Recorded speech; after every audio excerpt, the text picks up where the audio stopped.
My name is Ashley, and at 32, I've spent the last decade building my career as a manager at Preston and Associates. While my younger sisters Sarah and Emma were busy starting their families, I was climbing the corporate ladder. Don't get me wrong, I love my job.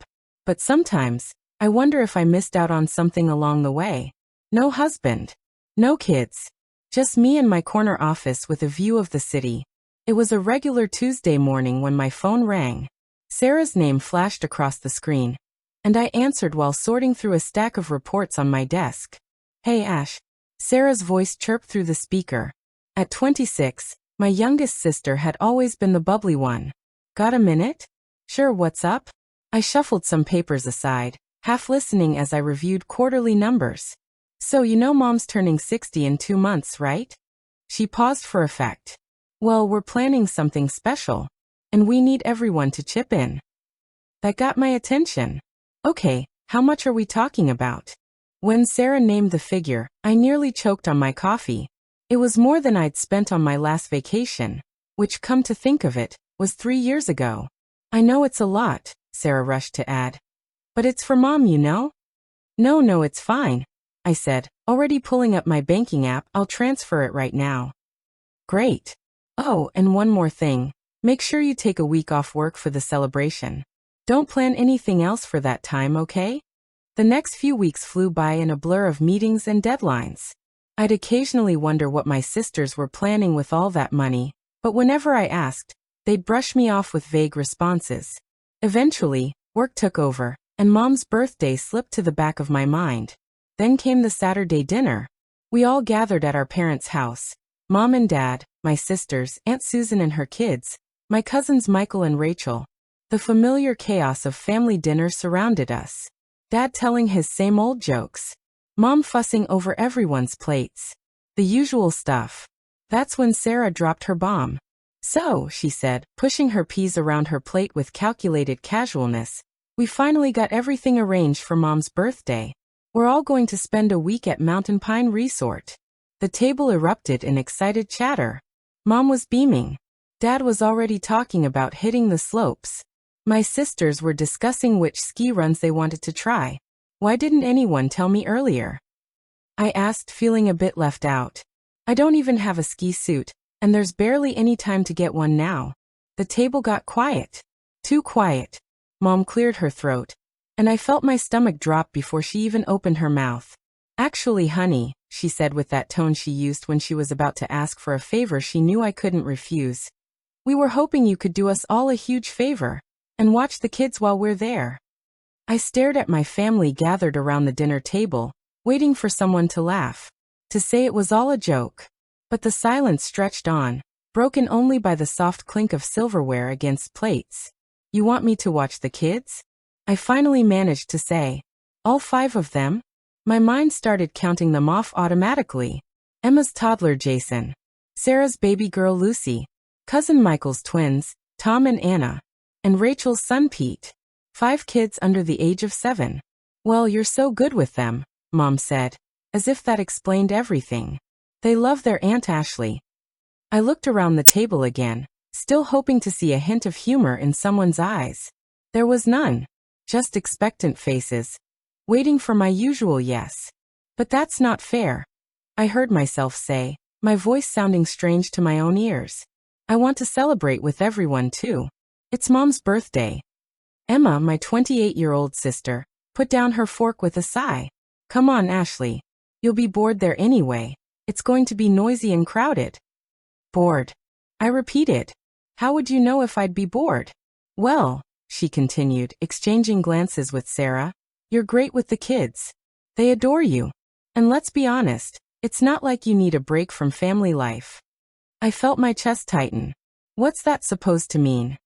Sarah jumped in, her voice carrying that condescending tone she'd perfected over the years. She just means that you don't have children or a husband to get away from, like the rest of us. We need this break. You understand, right? The green beans on my plate blurred as I blinked back tears. I wouldn't give them the satisfaction of seeing me cry. Instead, I quietly pushed back my chair and stood up. Ashley. Mom's voice held a note of concern, but not enough to actually stop me. Without a word, I grabbed my purse from the counter and headed for the door. Nobody moved to stop me. Nobody called out. The only sound that followed me was Mom's voice drifting from the dining room. Don't worry. She'll be a little offended at first, but she'll come around. She always does. As I walked to my car, their voices faded behind me, already moving on to discussing ski slopes and winter gear. The evening air was crisp against my face, helping to clear my head. 10 years. 10 years of putting everyone else first. Of being the responsible one. The reliable one. And this is what I got in return. The worst part wasn't even the babysitting request. It was the casualness with which they'd assumed I'd agree. The way they'd planned this whole thing without me. Using my money, my time, my vacation days, without even asking. As if I was just a resource to be used. Not a member of the family to be included. I spent half the night pacing around my apartment, replaying every family dinner, every holiday, every moment when I dropped everything to help someone else. The memories came flooding back. Each one taking on a new, darker meaning in light of tonight's events. There I was at 16, making dinner while Mom helped Emma with her homework. Me at 18, turning down a spring break trip with friends to watch Sarah while our parents took a weekend getaway. At 21, working 2 jobs during college to help pay for Emma's prom dress. The images kept coming. Year after year. Sacrifice after sacrifice. Ashley, can you watch Jason for a few hours? Emma's voice echoed in my head. I really need a break. Ashley, would you mind taking the twins for the weekend? Michael's familiar request played back like a broken record. Rachel's overwhelmed with Pete, and you're so good with kids. I'd always said yes. Always. Even when I had important meetings the next day. Even when I was exhausted from my own work week. I'd taken pride in being the reliable one. The responsible sister. The perfect daughter. I collapsed onto my couch. The leather cool against my skin. The photo albums on my coffee table caught my eye. Family vacations where I was always the one behind the camera. Holiday gatherings where I was always in the kitchen while everyone else laughed in the living room. When was the last time someone had asked me what I wanted? It's not like you need a break from family life. Sarah's words kept echoing in my head.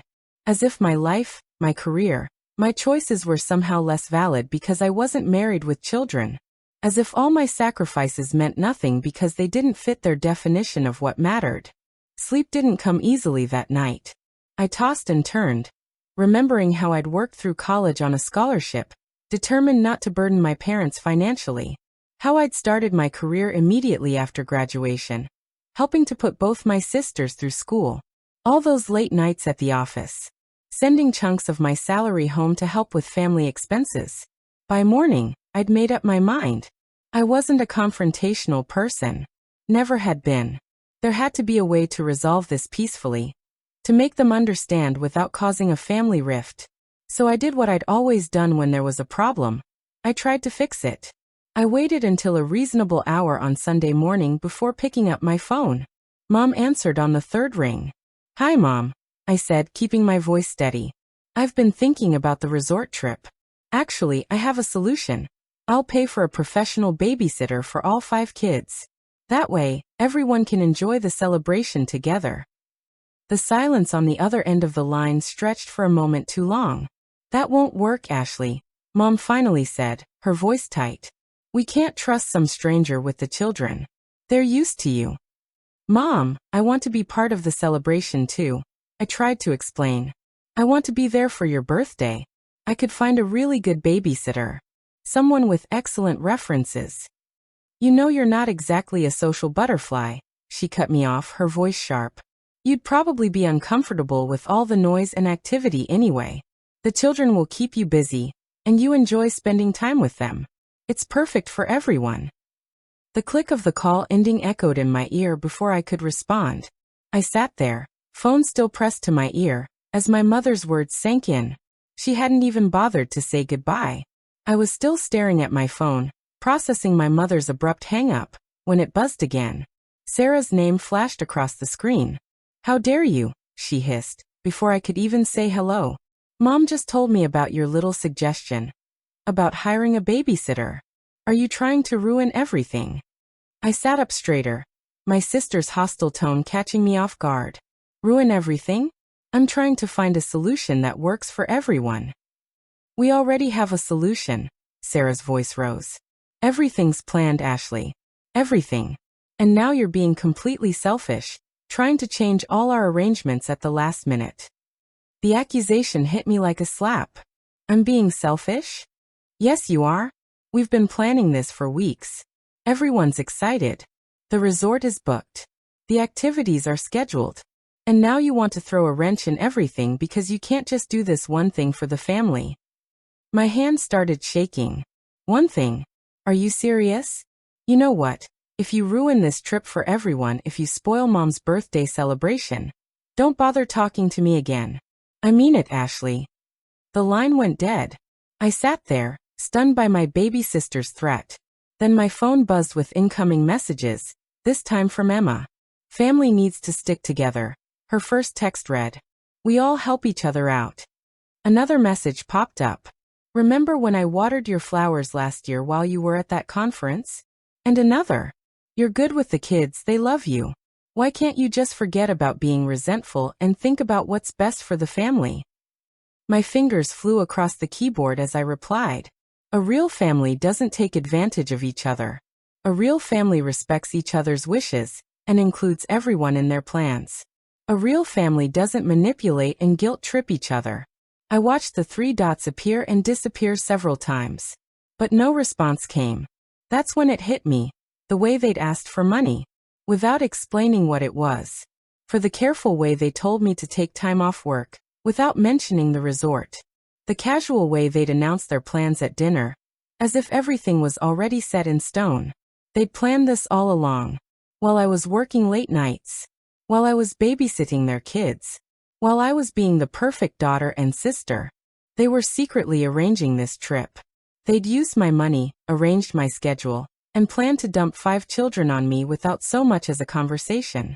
And now that I wasn't playing along with their script, they were trying every manipulation tactic they could think of, guilt, threats, emotional blackmail, to force me back into the box they created for me. Something strange happens when you finally see through the fog of manipulation. Suddenly, everything becomes crystal clear. I felt lighter than I had in years. The guilt that had been weighing me down was replaced by something else. Determination. I opened my laptop and started searching. Within an hour, I had booked a beachfront hotel in Florida. Nothing too fancy, but it had a balcony overlooking the ocean, and was within walking distance to everything I might need. I even splurged on a first-class plane ticket. After all, I had plenty of money, since I wouldn't be skiing. The next few days at work were surprisingly peaceful. My family had stopped calling and texting. They probably thought I was home preparing for a week of childcare, maybe buying extra snacks and planning activities. The thought made me smile as I packed my beach clothes and new swimsuit. Taking a tropical vacation in the middle of winter? My colleague Janet asked when she saw me checking the Florida weather forecast. Sometimes you need to do something unexpected, I replied, surprised by how good it felt to say those words out loud. The morning of my flight, I took one last look around my apartment. I'd cleaned everything meticulously, force of habit, I suppose. The empty fridge. The properly locked windows. Everything in perfect order. Just like always. Except this time, I wouldn't be here to answer any desperate phone calls for babysitting. As the plane took off, I switched off my phone and tucked it into my bag. No social media. No email. No family drama. Just me, the beach, and a whole week of freedom.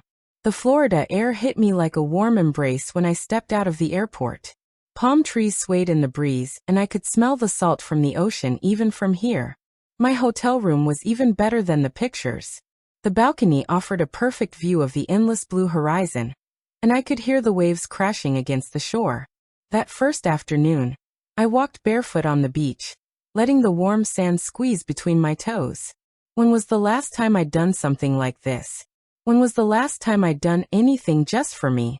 I swam in the hotel pool, read a book without interruption, had dinner at a quiet beachside restaurant where no one needed me to cut their food or clean up their spills. I watched the sunset from my balcony, sipping a glass of wine, without a single thought about bedtime routines or morning schedules. My last morning in Florida, I savored my final moments of peace. I knew I'd have to turn my phone back on eventually, face whatever chaos I'd left behind. But I hadn't expected quite what I found. When my phone finally powered up, it started buzzing nonstop. Messages, voicemails, calls, hundreds of them. The timestamp showed they started exactly a week ago, early in the morning. My hands trembled slightly as I began scrolling through them. The first messages were from Sarah. "Where are you? We're outside your house." Then Emma. "Ashley, open the door. The kids are getting restless." Michael. "Hey, we brought Tom and Anna like planned. Are you home?" Rachel. "Ashley, what's going on? Pete's asking for his." As I read through the messages, I could picture the scene perfectly. My sisters and cousins standing outside my empty house with 5 confused children. Their suitcases packed for the resort, their carefully laid plans crumbling around them. The tone of the messages changed quickly from confusion to panic. "Ashley, this isn't funny. Where are you? Pick up your phone. What are we supposed to do with the kids? You can't just disappear like this." Then came the anger. Sarah's messages turned nasty. "You selfish witch. How could you do this to us?" Emma wasn't much better. "I can't believe you're this immature. Mom's birthday is ruined because of you." My Aunt Susan's messages made me wince. I'd never seen her use that kind of language before. "You ungrateful little. You've ruined everything. These children were counting on you." Mom's messages started later in the day. "I'm so disappointed in you, Ashley. I never thought you'd be this selfish. After everything we've done for you." Dad, who rarely texted, had sent just one message. "Your mother is crying. I hope you're happy with yourself." The voicemails were worse. I could hear the anger, the disappointment, the accusations in their voices. Messages from extended family members I hadn't talked to in months suddenly appeared. All of them condemning my behavior. "You've always been so reliable.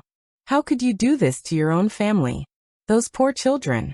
You've ruined everything." I sat there in my peaceful hotel room, reading message after message, learning exactly what my family thought of me when I finally stopped being their convenient solution. The words they used, the names they called me, the assumptions they made about my character. It was like meeting a whole new family, one that had been hiding behind fake smiles and casual requests for favors. Without responding to any of them, I packed my bags and headed to the airport. It was time to go home. But I wasn't the same Ashley who had left a week ago. That Ashley might have apologized, might have felt guilty, might have tried to make it up to everyone. But that Ashley was gone. I had just finished unpacking my beach clothes when I heard the aggressive pounding on my front door. Before I could even reach it, I heard a key turning in the lock. The emergency key I'd given my mother years ago, just in case. They burst in like an angry storm. Mom leading the charge. Emma and Sarah flanking her sides. All of them red-faced and wild-eyed. The peaceful feeling I'd cultivated in Florida evaporated instantly. "Do you have any idea what you've done?" Sarah screamed, stepping forward. "You ruined everything. Everything." I stood my ground, watching them unleash their fury in my living room. The same living room where I'd babysat their children countless times, where I'd canceled my own plans to accommodate their emergencies, where I'd always been the reliable one. Mike and John refused to stay with the kids, Emma spat out, referring to their husbands. They both suddenly had important business to take care of. So Sarah had to stay home with all 5 children while we went to the resort. "She missed Mom's birthday because of you. The whole trip was ruined," Mom added, her voice rising. "Nobody could enjoy themselves. All we did was talk about how you betrayed us. How you let everyone down. Your father couldn't even ski properly, he was so upset." They continued their tirade, talking over each other, each one trying to outdo the others in expressing their disappointment and anger. The more they talked, the more absurd it all seemed, until something inside me broke. But not in the way they expected. I started laughing. The sound of laughter cut through their accusations like a knife. They stopped mid-sentence, staring at me as if I'd lost my mind. "What's so funny?" Mom demanded, her face flushing darker. What could possibly be funny about this situation? I wiped tears of laughter from my eyes. "Don't you see how ridiculous this is? Do you really not understand how absurd you all sound right now? Absurd. Emma sputtered. What's absurd about? You secretly planned this entire trip, I interrupted, my laughter fading but my voice steady. You decided, without asking me, that I would watch your children. You took my money, told me to take time off work, and then just assumed I would fall in line with your plans. And now that everything fell apart because of your assumptions, you're here calling me the villain. But you've always helped before, Mom said, her voice smaller now, confused. You've never said no. And that's exactly the problem. I cut in. Because I always helped, you started taking advantage of me. You stopped seeing me as a daughter or a sister and started seeing me as free childcare. You stopped considering my feelings, my plans, my life. That's not true, Sarah protested, but her voice lacked conviction. Really? I raised an eyebrow. Then why didn't you include me in the planning? Why didn't you ask me if I wanted to go to the resort? Why did you just assume I'd be happy to stay behind with 5 children while everyone else celebrated? I watched their faces, hoping to see some recognition, some understanding of how they treated me. Instead, I saw their expressions harden. You're being selfish, Mom said, her voice cold. You've ruined my birthday. You've hurt your sisters. You've disappointed the children. This isn't how I raised you. I felt the last thread of hope snap. No, Mom. You're the ones being selfish.